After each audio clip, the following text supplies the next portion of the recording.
I ended up being offered a job on local radio, and it was for 6 weeks to go in and read the news on a local radio kid show. It was Radio T's in those days. It's now called TFM 9660, but it's still based in Stockton-on-Tees. So I went in, and what happened was that really it was supposed to be just for 6 weeks, but when I went in there, I always took ideas. I got on very well with the presenter, and I made a real effort to kind of, extend, if you like, this 6-week opportunity into something bigger. And I ended up co-presenting that radio show for 3 years. I ended up being asked to audition for a kids' TV show, which was actually the first ever kids' TV show on a Sunday morning. They used to not have any kids' TV, unbelievably, on a Sunday. But this was, in the olden days, with only a couple of channels, 3 channels, I think it was then, wasn't it?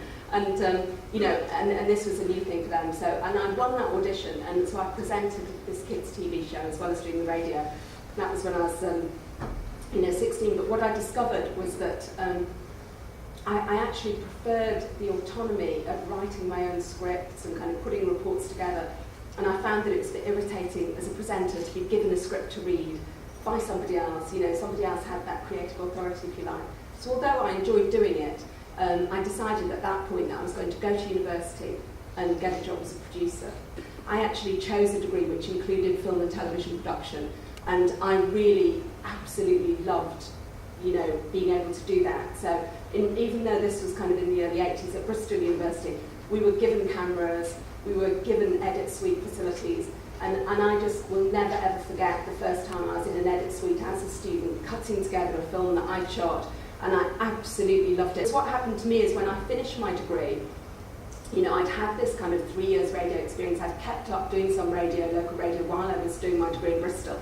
And I applied for some jobs thinking, I had a good CV. And I just didn't even hear back. And I'm sorry to say that that's very, very typical. And what I knew everybody had in local radio, particularly in the newsroom, was they all had the postgrad in broadcast journalism. Now, if you want to make factual programming, there's no better qualification that you can do after you get your degree. There really isn't, yeah? Because what it does is it qualifies you to work in a local radio newsroom or a local television newsroom. But the most important thing is to get a handle on media law, to get a handle on, some knowledge of public affairs. Just a kind of, that's what it gives you, as well as the kind of practical. And this is if you've done any kind of degree, really. You don't have to obviously do a media degree, because these qualifications now, the 1-year qualifications, they give you kind of training in using camera, training in editing, which you need, because to be honest, when you go into television, it's all very intense, and you're not going to get time to kind of learn how to use cameras. And a lot of people get into drama kind of after doing other programs. They come into television as a runner or as a researcher. They work on a variety of different programs, and then they move into drama. They specialise. They know, quite early on that they want to specialise in drama. Ideas are the currency of the industry, basically. Ideas are what kind of, what has meant that we've got a company that we run, and that we employ, currently 18 programme makers. So what I've actually decided to do as a policy in the company is I pay bonuses to people who come up with ideas, because that's new business for me. New business is when I win commissions, and so I give programme makers and freelancers bonuses when they come up with ideas that get commissioned.